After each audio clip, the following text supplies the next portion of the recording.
이 시간에 주시는 하나님의 말씀은 잠언서 7장 1절에서 7절에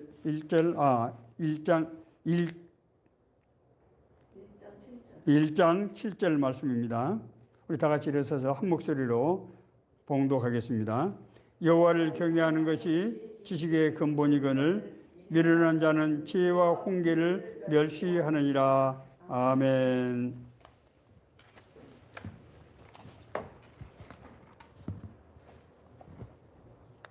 2010년 10월 3일자 KBS 시사 직격 프로그램이라고 하는 그런 프로그램이 있습니다. 이 프로그램에 의하면은 당시 광화문에서 개최된 어떤 기독교 단체 집회에서 거기 인도자가 정치적인 이슈를 제기하면서 하나님께 대해서 제가 목회자로서 할 수 없는 그런 표현도 할 수 없는 그런 불경한 얘기를 한 적이 있습니다. 이것이 사회적으로 문제가 되면서 그 말을 한 사람은 자기 자신은 뭐 하나님을 모독하기 위해서 그렇게 한 것이 아니고 강조하기 위해서 한 것이다, 이렇게 변명을 했습니다마는 그 인터넷이 난리가 나면서 그 인터넷상에서 이 기사는 바로 삭제가 되었습니다. 제가 찾아보니까 그 기록이 남아있지는 않고 그 상황은 전부 기록이 되어 있는 것을 제가 발견했습니다. 제가 그때 기억이 생생한데 그 얘기를 TV상에서 듣고 나서 어떻게 이런 일이 있을 수가 있는가, 어떻게 해야 돼서 이런 표현들, 이런 말들이 나올 수가 있는가 하는 그런 생각을 했습니다. 성경은 전편에 걸쳐서 하나님의 경외에 대해서 말씀하고 있습니다. 아마 성경에서 가장 많이 나오는 구절이 바로 하나님의 경외에 관한 구절일 거예요. 하나님의 은혜는 하나님의 경외의 다른 표현입니다. 다시 말씀드리면은 우리가 하나님의 은혜를 받는 것은 하나님을 경외할 때 그 은혜가 우리에게 임한다고 하는 것입니다. 그래서 이 하나님에 대한 경외와 우리가 하나님으로부터 받는 은혜는 서로 양자가 동전의 안팎처럼 그렇게 밀접한 관련이 있다고 하는 것입니다. 저는 감리교 신자입니다마는 장로교의 대헌장이라고 할 수 있는 웨스트민스터 소요르 문답 제1번에 인간의 첫째 목적이 무엇입니까? 라는 질문이 있습니다. 그것은 하나님을 영화롭게 하고 그 하나님과 영원토록 즐거워하는 것이다, 이렇게 기록하고 있습니다.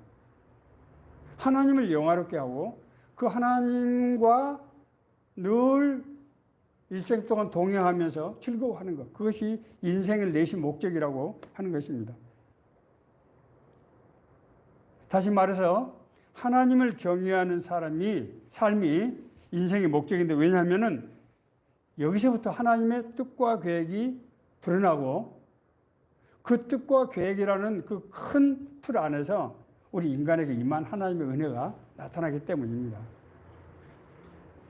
오늘날 이건 제 생각입니다만 한국 교회가 하나님의 사랑이 너무 강조된 나머지 하나님에 대한 경외심에 대한 그런 말씀과 교육이 다소 약해진 것이 아닌가. 그래서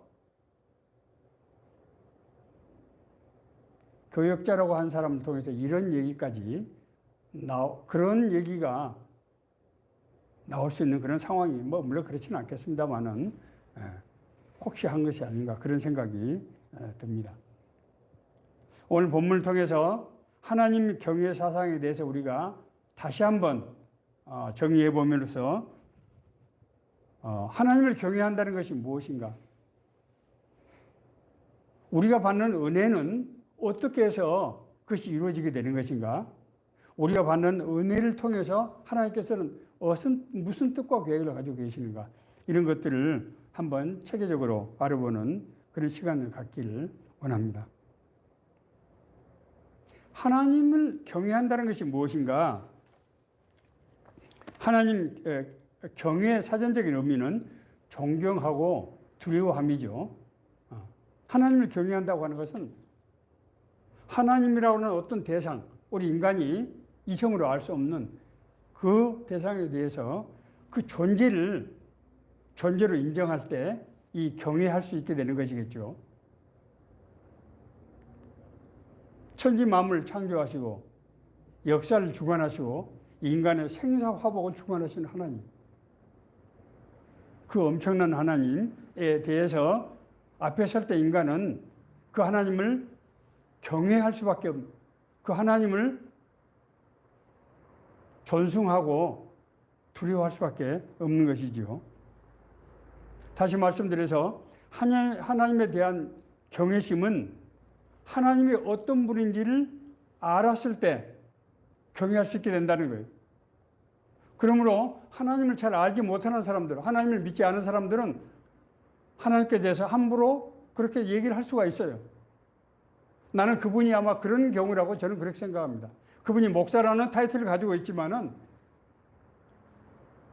저는 그분이 하나님을 아는 사람이라면 그런 말을 도저히 할 수가 저는 없다고 생각이 됩니다. 제가 1987년도에 직장에서 직장 선교 운동을 일으킬 때 제 동료 중 한 사람이 저한테 이렇게 점잖게 충고하는 걸 들은 적이 있어요. 여기는 정부기관이고 정치와 종교는 분리되어야 되는 것이 아니냐 하면서 조금 하나님에 대해서 약간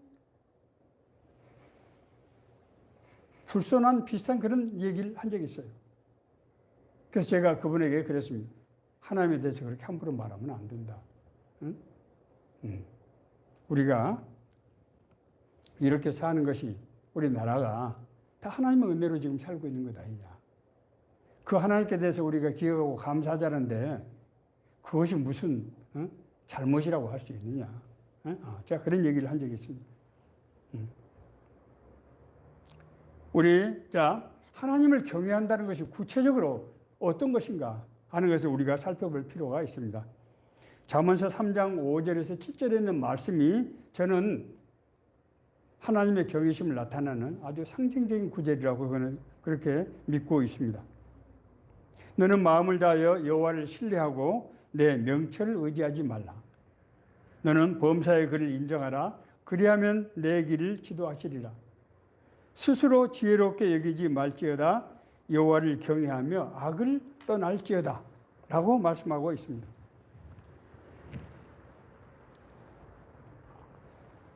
이 말씀은 우리가 인간이 하나님과의 관계에 있어서 올바로 살아가는데 두 가지 조건이 필요하다고 하는 거예요. 첫째는 여호와 하나님을 신뢰하는 것입니다. 우리가 왜 하나님을 신뢰한다는 게 뭡니까? 하나님을 믿고 의지한다는 얘기 아닙니까? 그렇죠? 하나님이 어떤 분인지를 알고 그걸 믿고 의지한다는 얘기죠. 신뢰라는 건 정말 좋은 단어예요. 아주. 우리가 왜 하나님을 신뢰해야 됩니까? 하나님은 천지 만물의 창조주이시기 때문에 그러는 거예요. 다시 말씀드려서 하나님이 계시지 않았다고 그러면 우리 인간이 존재할 수가 없는 것이죠. 내가 방금 직장 동료에게 했다는 말처럼 우리가 하나님이 나를 인도하시지 않으시면 우리가 세상에 나올 수도 없고 이렇게 오늘날 이렇게 살 수 없는 것이죠.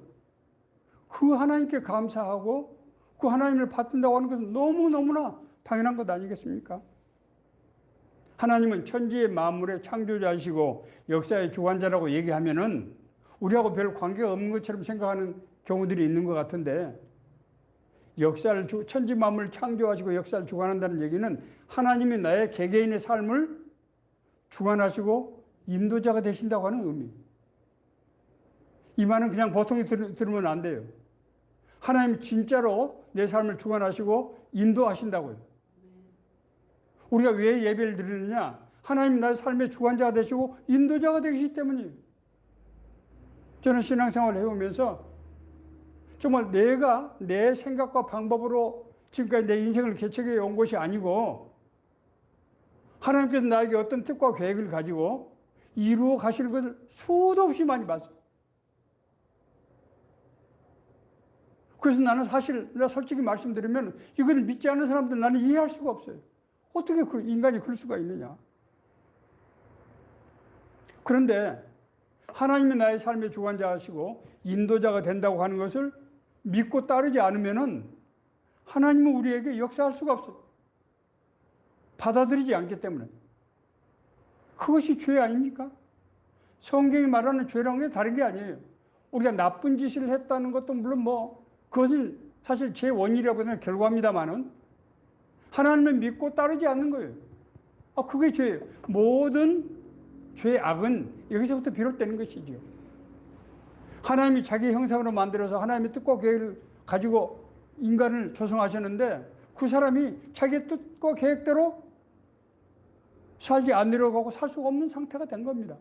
더 이상 큰 죄가 어디 있습니까? 둘째로 하나님이 나의 삶의 주관자, 인도자가 되시는 것을 믿기 때문에 내가 무엇을 하고 어떻게 살아야 될지를 여호와 하나님께 묻고 따른다는 거예요. 이 말씀도 정말 중요한 말씀입니다. 사실 우리 기독교 신자들 중에서도 데마크에 달가스가 했다는 말처럼 하늘은 스스로 돕는 자를 돕는다 해서 내가 나름대로 하나님의 뜻을 분별하고 계획을 세워서 그렇게 하면은 하나님 나를 도우신다 이렇게 생각하는 분들이 있는데 그것은 본말이 바뀐 겁니다. 제가 분명히 말씀드립니다마는 인간이 자기의 길을 개척하고 생각할 수가 없어요. 내 삶의 주관자가 되시고 인도자가 되신다고 하는 것은 하나님이 내 인생의 주인이라는 뜻입니다. 날 향하신 뜻과 계획을 가지고 그래서 하나님께서 자기를 믿고 따른 사람의 길을 인도하시는 거예요.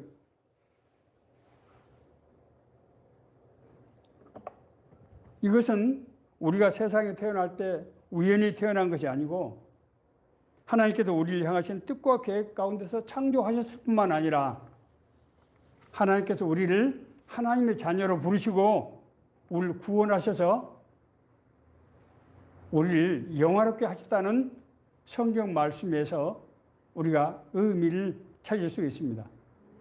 제가 자주 인용하는 말씀인데 로마서 8장 29절 30절을 다시 한번 읽겠습니다. 하나님이 미리 아신 자들을 또한 그 아들의 형상을 본받게 하기 위하여 미리 정하셨으니 하나님 우리를 미리 아시고 미리 정했다는 얘기예요.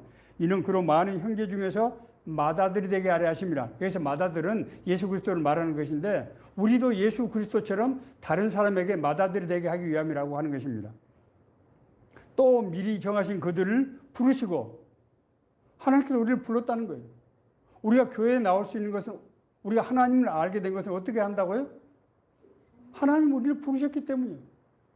하나님이 우리를 부르지 않으면 인간은 하나님 앞에 나갈 수가 없어요. 부르신 그들을 또한 의롭다 하시고 우리 하나님께서 우리를 부르시고 우리를 의롭다고 하셨어요. 의롭다 한 것이들 또한 그들 또한 영화롭게 하셨느니라. 영화롭게 한다고 하는 것은 하나님의 영광이 우리에게 드러난다. 그래서 우리가 하나님을 영화롭게 한다. 이런 뜻이에요.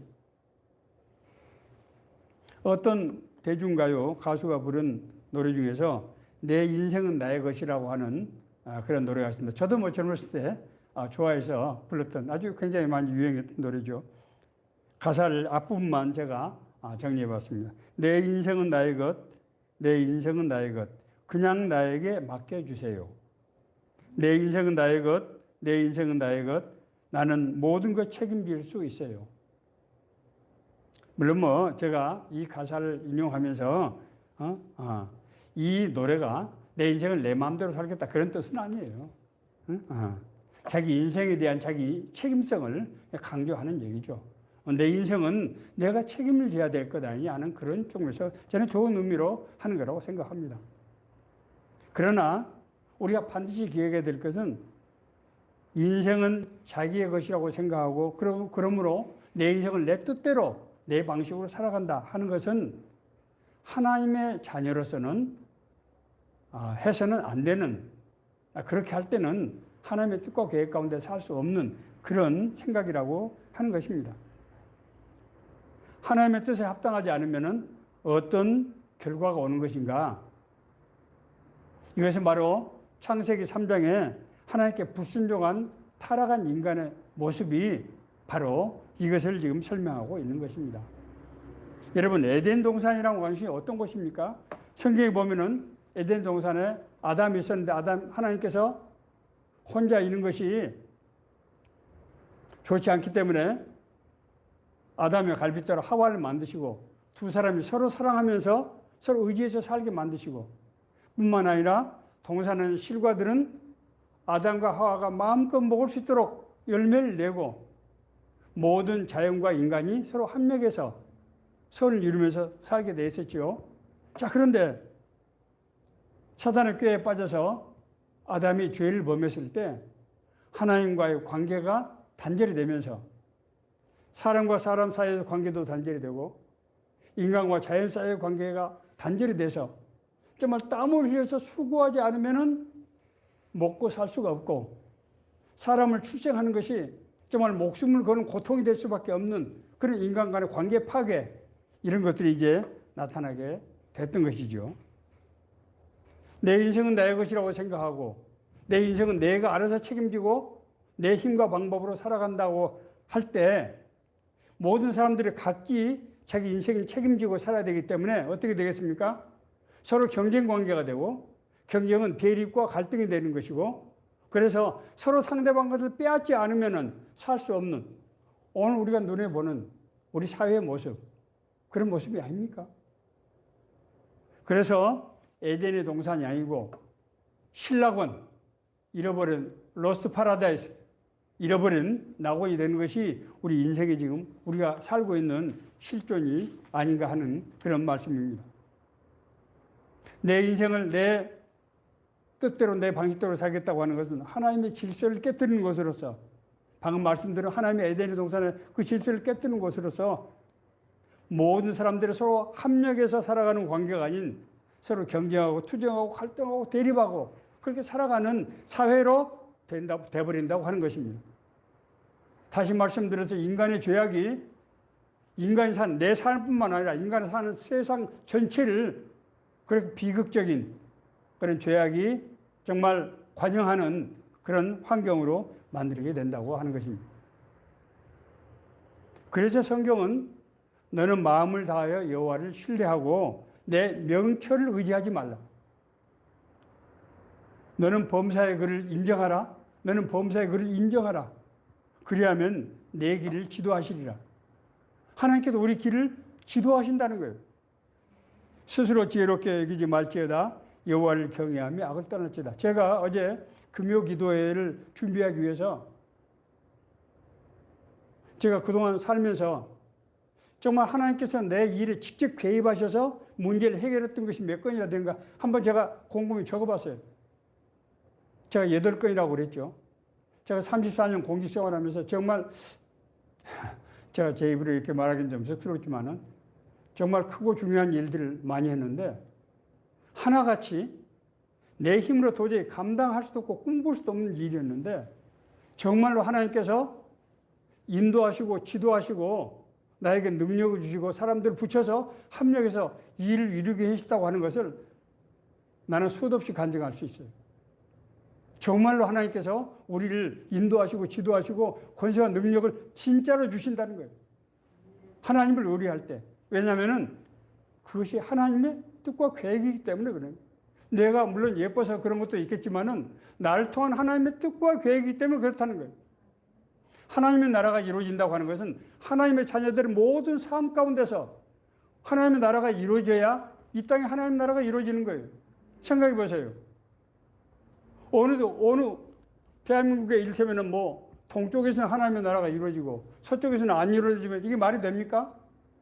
모든 곳에서 하나님의 나라가 이루어지게 하려고 그러면은 하나님께서 창조하신 모든 하나님의 자녀들이 사는 곳에서 그들의 삶 가운데 하나님의 나라가 이루어져야 이 땅에 하나님의 나라가 되는 거예요. 그렇잖아요. 그렇기 때문에 하나님은 자기를 믿고 다른 사람의 길을 지도하시고 진짜로 인도하시고 권세와 능력을 주시는데 그 권세와 능력은 사람의 능력이 아니고 하나님의 힘이라고 하는 거예요. 우리가 그것을 이해할 필요가 있다는 거예요. 그 하나님을 믿고 따르는 것이 하나님을 경외한다는 말이라고 하는 것입니다. 제가 지금 중간 결론 삼아서 잠깐 말씀을 드렸는데 이 부분은 아주 중요한 개념입니다. 하나님을 경외한다는 것이 무엇이냐? 그것은 우리가 하나님을 위해서 무슨 뭐 엄청난 많은 재물을 드리고 내 인생을 무슨 뭐 희생 헌신하고 하는 것이 아니라는 거예요. 하나님의 존재를 인정하고 그 하나님의 뜻대로 순종해서 살아가는 것이 하나님을 경외하는 그런 핵심적인 요소라고 하는 것입니다. 우리 부모님이 계셔서 저는 우리 부모님들 다 떠나셔서 정말 후회되는 것은 제가 저희 아버지 어머니에게 짜장면 한 그릇 사드리지 못했어요. 왜 그런지 모르겠어요. 그런 기회가 없었어요. 그래서 늘 우리 추모 예배를 드릴 때는 좀 이렇게 뭔가 좀 옷장식이라도 좀 멋지게 우리 형제들 좀 많이 왔으면 좋겠다. 사실 그런 마음이 있어요. 그런데 가만히 생각해 보면은 우리 부모님이 그걸 기뻐하실까요? 저희 아버지, 어머니는 정말 훌륭하신 분들인데 그분들의 뜻을 분별해서 내가 살아가는 것이 그분들에 대한 가장 감사, 존경의 그런 삶이 아니겠는가 그렇게 생각을 합니다. 스스로 지혜롭게 여기는 것은 여호와를 경외하지 않는 악을 행하는 것이라고 그렇게 말씀하고 있습니다. 자, 그러면 구체적으로 어떤 것이 하나님을 경외하는 것이고 어떤 것이 하나님을 경외하지 않는 것인가 하는 것을 우리가 성경에 나와 있는 개념을 통해서 구체적으로 좀 살펴볼 필요가 있습니다. 우선 결론부터 말씀드리면은 하나님을 경외한다고 하는 것은 하나님의 이름, 하나님의 성호지요.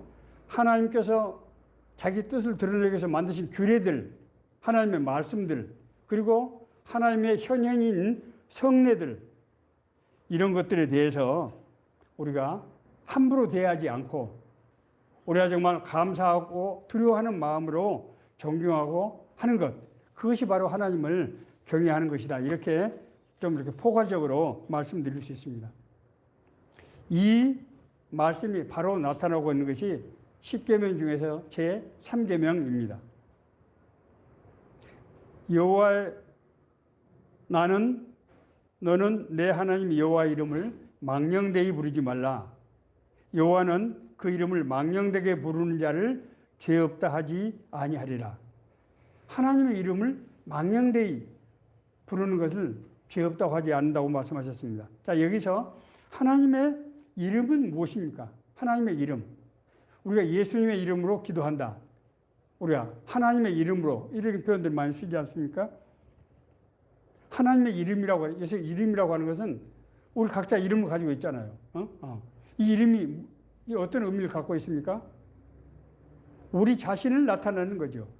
제가 한번 뭐 그런 얘기 하지 않았습니까? 대학 다닐 때 어떤 도사 같은 사람을 만났는데 이름을 좀 바꾸지 않겠느냐고. 그래서 제가 한참 생각하다가 제가 정중하게 제가 이제 고사를 하면서 그래서 그분이 저에게 그랬어요. 아니 왜 이름을 바꾸면 앞으로 좋게 될 것 같은데 그러냐고. 그래서 제가 그렇게 말씀을 드린 적이 있습니다.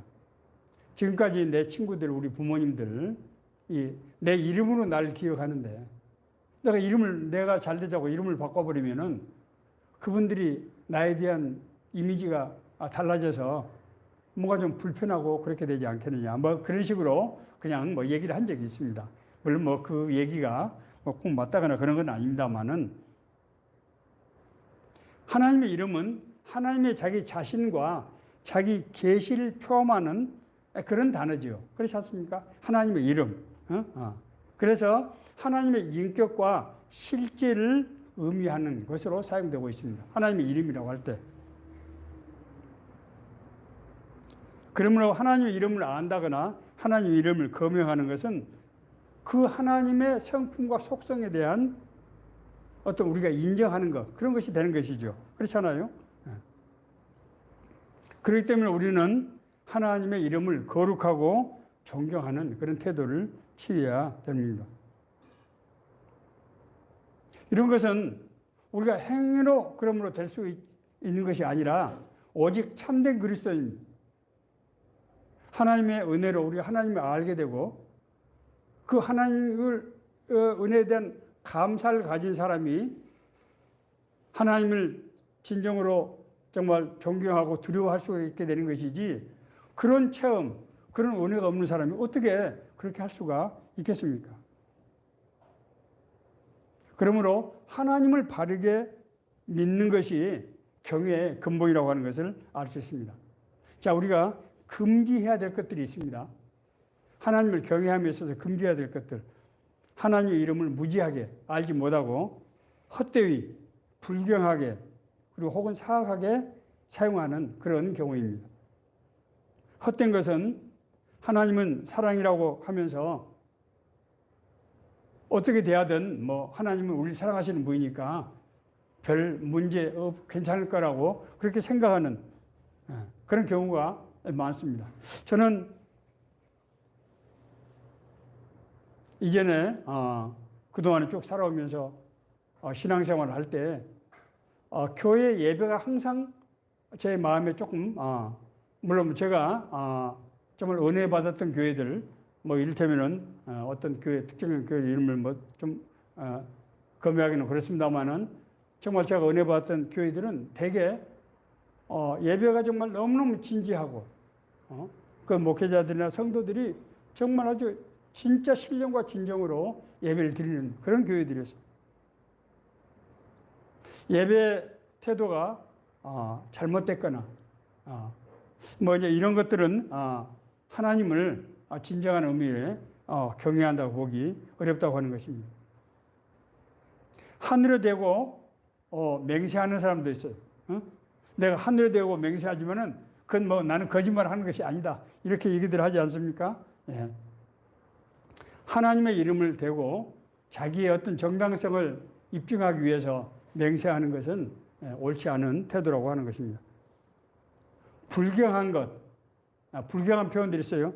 우리 뭐 요즘 우리나라 사람들, 특히 요즘 젊은이들이 뭐 오 마이 갓 뭐 이런 표현들을 많이 하죠. 또 지서스, 또 뭐 굿네스 뭐 이런 표현들 하죠. 뭐 또 그냥 뭐 이렇게 습관적으로 주여 하시는 분들도 있는 것 같아요. 뭐 서양 사람들은 뭐 오 마이 로드 뭐 이렇게 얘기하죠. 이런 것들은 자기는 별 생각 없이 하지만 하나님의 이름을 함부로, 자, 우리가 하나님의 이름을 오마이갓 하지 않고 자기 아버지 이름을 그렇게 부른다고 생각해 보세요. 우리 한국적인 문화에서 좀 이상하지 않나요? 자기 어머니 이름을 함부로 그렇게 부른다고 할 때 이상한 것이죠. 하나님의 이름은 우리가 함부로 부를 수 있는 그런 이름이 아니라고 하는 것입니다. 주님께서 우리에게 가르쳐 주는 기도문, 하늘에 계신 우리 아버지여 이름이 거룩히 여김을 받으시오며, 이 주기도문의 맨 첫들머리가 뭡니까?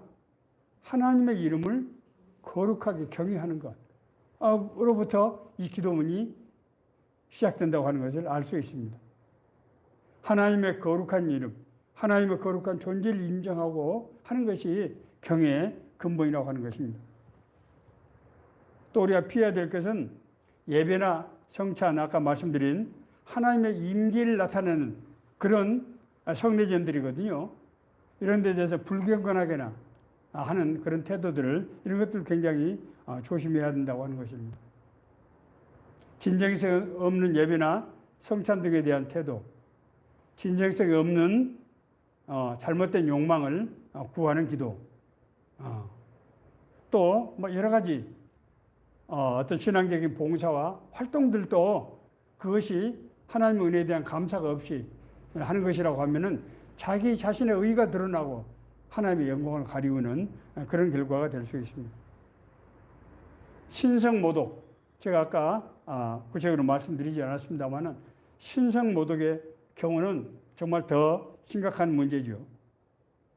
자신이나 세상의 문제를 하나님의 책임으로 돌리는 이건 불신자들이 되게 많이 하는 그런 태도입니다.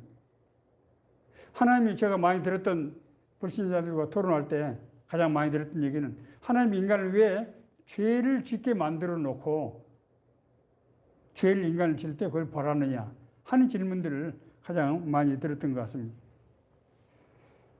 하나님은 왜 전쟁을 막지 않으시냐? 전지전능한 하나님이 왜 전쟁을 막지 않으시느냐? 하나님이 왜 나를 가난한 부모 밑에서 태어나게 하셨느냐? 자, 이런 것들은 뭡니까? 자신의 삶의 문제들을 전부 책임을 하나님께로 돌리는 그런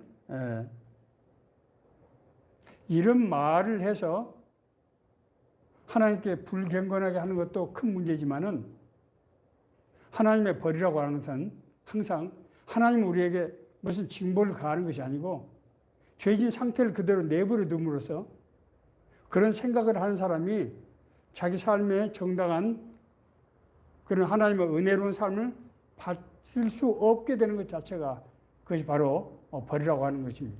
성경은 그렇게 말하고 있습니다.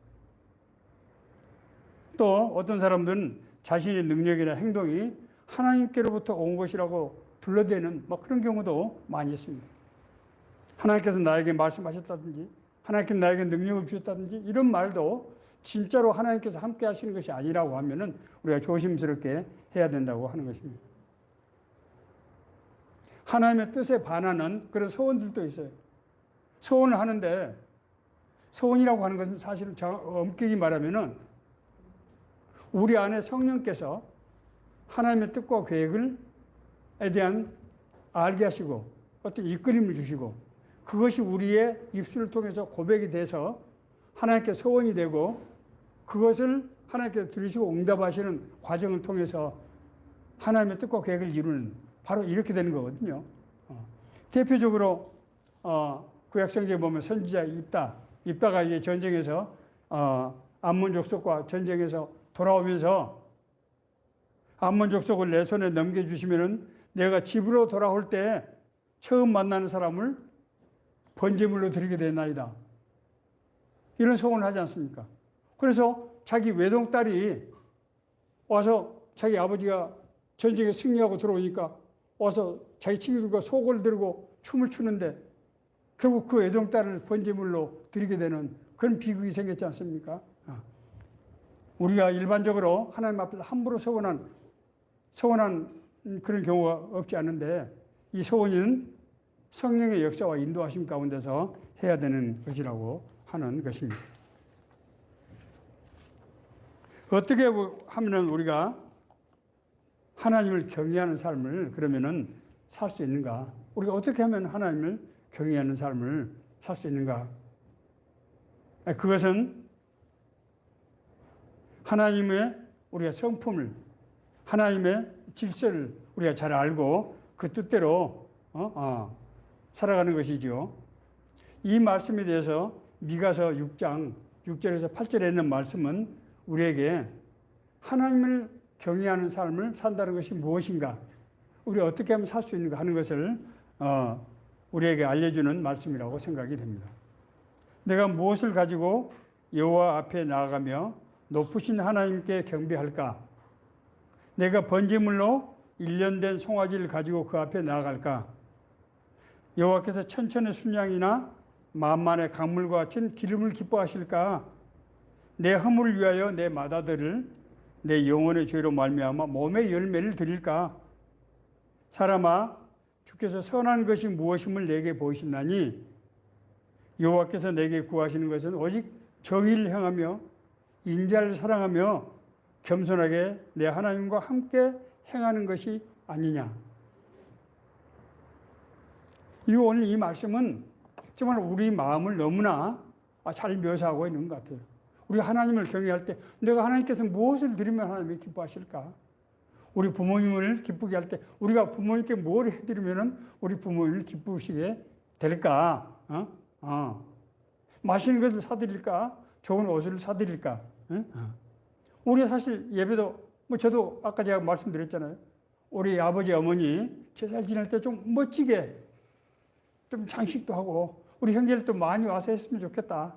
그러면 기뻐하실 거야 라고 생각할 수 있다는 거죠. 우리 인간적인 심정 아닙니까? 그러나 정말 우리 부모님이 기뻐하시는 것은 우리를 정말 낳으시고 우리를 기르신 우리 부모님께서 부모님의 뜻대로 세상에서 올바로 떳떳하고 당당하게 살아가는 것을 기뻐하는 것이 아니겠느냐. 여기서 하나님께서는 이제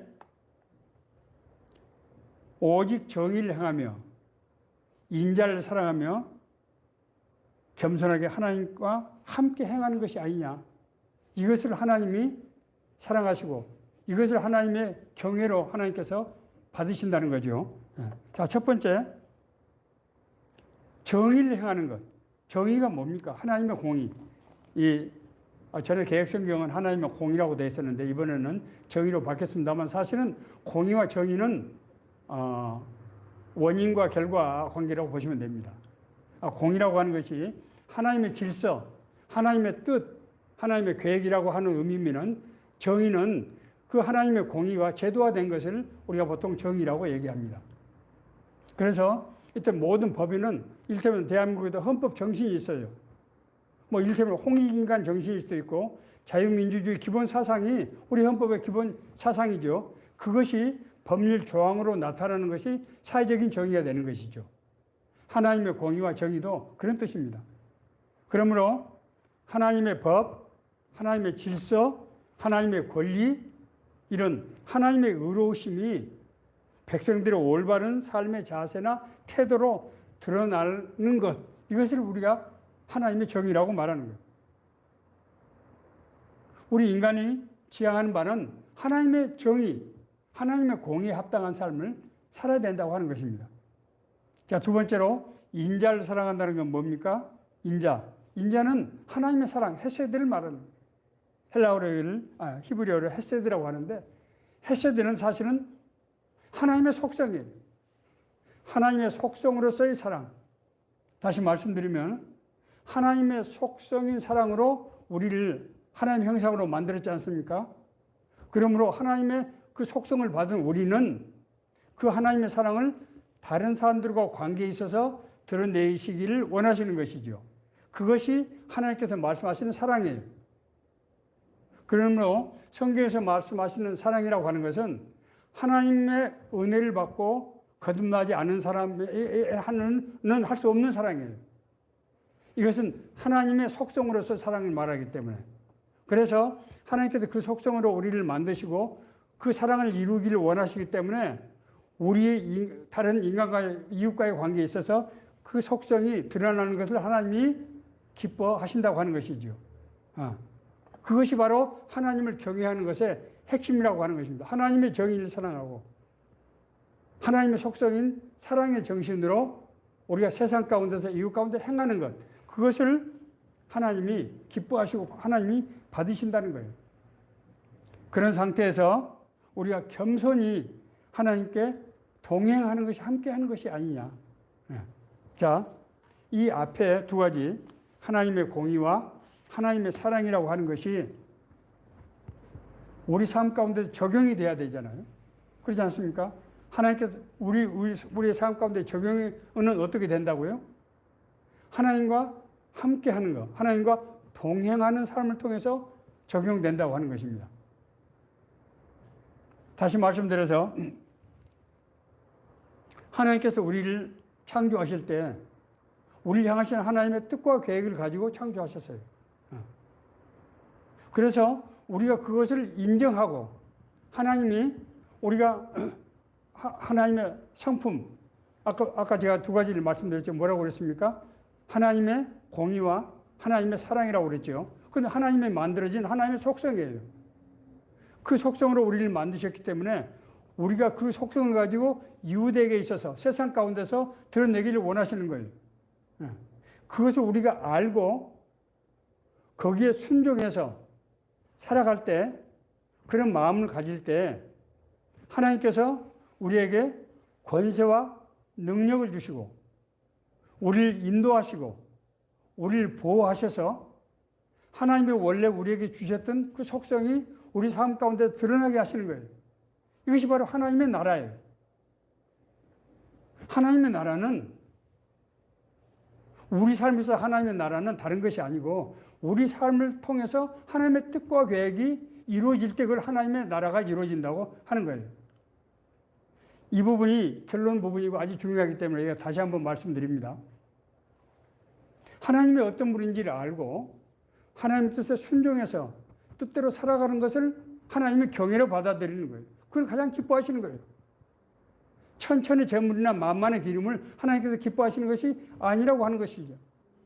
하나님께서 기뻐하시는 것, 하나님께서 선하시다고 보는 것은 우리가 하나님의 공의를 사랑하고 인자를 사랑하며 겸손하게 나와 함께 하는 것이 아니냐. 그런 마음을 품을 때 하나님은 우리에게 하나님의 그 일을 할 수 있는, 왜냐하면 하나님의 공의와 하나님의 사랑이 모든 일에 따라서 전부 다르게 나타날 거 아닙니까? 능력으로 나타나야 될 거 아니겠어요?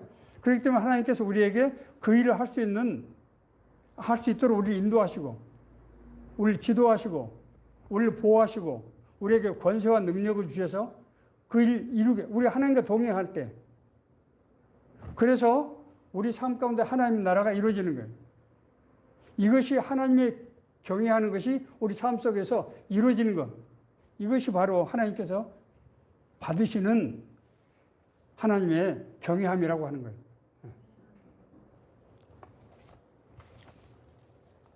하나님께서 우리가 이렇게 하나님을 사랑하고 정말 하나님의 뜻에 해서 경외를 할 때 하나님께서 우리에게 어떤 은혜를 베푸시는가? 성경은 하나님을 경외한 사람에게 베푸신 은혜에 대해서 성경은 엄청나게 많은 기록을 하고 있어요. 제가 그냥 시편들 좀 찾아봤어요. 장수, 잠언서 9장 10절 11절, 인생의 성공, 전도서 8장 12절, 우리와 자손에 대한 축복, 신명기 5장 29절, 주님의 가르침을 받음, 시편 25편 12절, 진리에 대한 계시, 시편 25편 14절, 풍성한 은혜, 시편 31편 19절, 필요의 공급, 시편 34편 9절, 지혜, 시편 111편 10절, 보호, 시편 115편 11절. 이외에도 엄청나게 많아요. 제가 너무 많아서 다 적지 않았어요. 시편에 하나님의 경외함으로 받은 은혜가 집중적으로 기록된 것을 볼 때 시편은 뭡니까? 하나님으로부터 받은 은혜에 대한 감사와 찬양과 하나님께 간구하는 내용들로 구성된 것 아닙니까? 그러니까 하나님의 경외하는 사람들에게 이런 은혜가 임한다고 하는 것은 이 사람들이 시편의 기자들의 삶 가운데서 나타난 것을 고백한 것이죠, 지금. 그러니까 이런 내용들이 정말 우리 삶 가운데서 나타나는 것을 우리가 알 수 있습니다. 자, 그러나 이렇게 우리가 받은 축복도 정말 감사한 일이지만은 우리는 바울 사도가 받았던 은혜를 통해서 하나님을 경외하는 자가 받게 되는 다른 차원의 어떤 은혜를 저는 발견할 수 있다고 생각이 됩니다.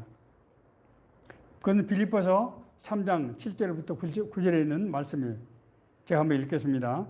그러나 무엇이든지 내가 유익하던 것을 내가 그리스도를 위하여 다 해로 여길 뿐더러 또한 모든 것을 해로 여김은 내 주 그리스도 예수를 아는 지식이 가장 고상하기 때문이라.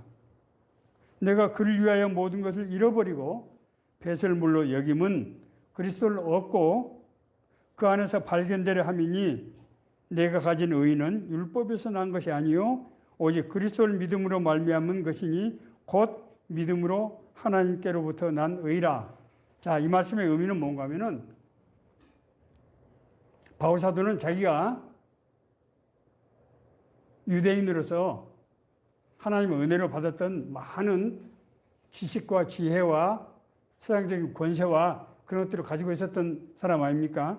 그런데 예수 그리스도를 만나고 나서 이 모든 것들이 오히려 그리스도를 알고 그리스도 안에서 살아가는데 방해가 된다는 것을 알고 이런 것을 다 버렸다는 거예요. 왜? 그리스도를 알고 그리스도와 함께하는 삶이 너무나 고귀하고 큰 기쁨이고 은혜가 충만하기 때문에 오히려 세상적으로 축복이라고 하는 것들이 오히려 그것이 방해가 되더란 말입니다. 다시 말씀드려서 이제 미가서 6장 8절에 있는 말씀, 하나님께서 기뻐하시는 하나님의 공의와 하나님의 사랑을 우리 알고 주님과 동행하면서 그 삶 가운데서 그런 것들이 이루어지는 그것을 하나님께서 받으시는 경외로 보시는 거예요. 가장 기뻐하시는 거예요. 바울 사도도 똑같은 심정으로 내가 주님과 동행하는 삶, 주님과 함께하는 그 삶이 너무나 고귀하기 때문에 세상에서 어떤 받고 추구하는 그런 것들을 자기는 다 버렸다. 그렇게 말씀하고 있는 것입니다. 말씀을 마치겠습니다. 하나님을 경외하는 삶은 하나님이 어떤 분인지를 알고 다시 말씀드려서 천지 만물을 창조하시고 역사를 주관하실 뿐만 아니라 진짜로 나의 삶을 주관하시고 인도하시는 분이라고 하는 것을 알고 항상 하나님의 뜻을 묻고 하나님의 뜻을 분별해서 그 하나님의 뜻대로 살아가려고 할 때 하나님께서 우리를 인도하시고 우리를 보호하실 뿐만 아니라 하나님께서 권세와 능력을 주셔서 우리 삶 가운데서 하나님의 나라가 이루어지게 되는 것, 그것이 하나님께서 받는 경외의 핵심이다 라고 그렇게 결론 지을 수 있습니다. 이 말씀이 우리 모두에게 주시는 하나님의 생명의 말씀, 은혜의 말씀이 되기를 간절히 바랍니다.